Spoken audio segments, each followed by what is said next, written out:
Hello, in the previous video we showed you how to use R as a calculator and how to use mathematical functions in R. In this video we'll show you how to perform calculations on multiple numbers using vectors. Also we'll show you how to calculate summary statistics for a group of numbers. In real life, we don't work with just one or two numbers, but many values at once. For example, in survey data, we tend to have thousands of responses. Let's continue our temperature example as before.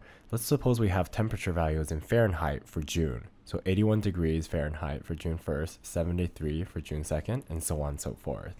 In R, we use vector to hold a bunch of values. A vector is just an ordered set of numbers. In this example, our vector is called June temp. For now, we'll just assume that this vector already exists in R. We'll talk about creating vectors later on. In this example, the first number, 81, corresponds to the first day of June's temperature.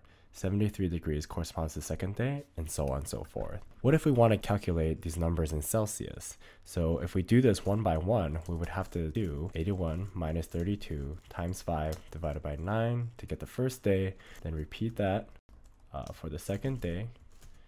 73, and then for the third day, if we do this. If we do this one by one, this is very tedious and prone to mistakes. Fortunately, R can do the calculation for the entire vector at once. Let's look at our last command. If we replace the 86 with the vector name, June 10th, R knows to do the computation on the entire vector. So what it does is it takes each number and June 10th, subtracts 32, then multiplies by 5/9. This will output a vector just like June 10th, where the first entry, 27.22222, corresponds to the first day in Celsius degrees, and then the 22.77778 corresponds to June 2nd, and so on and so forth. A visualization for the vector calculation can be thought like this.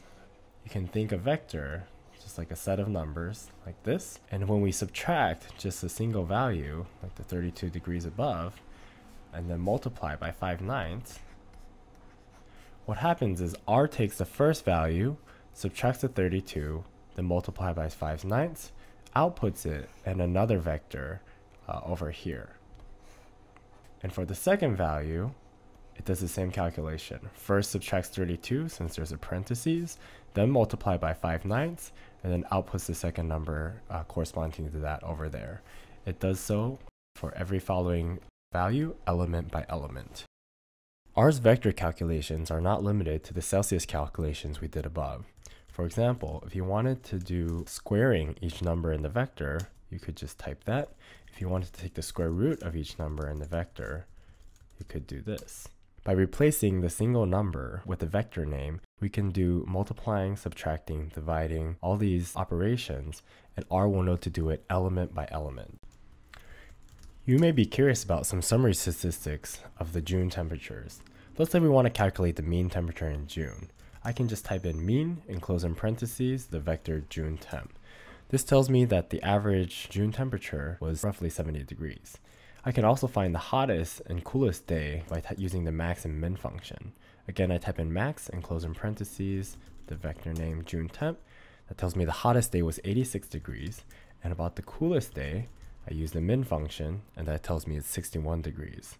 I can also, with these two numbers, I can find the range by just taking the difference between the max and min. There's also a built-in function, range, in R. If I apply that on the June temp, that also gives me the minimum and maximum.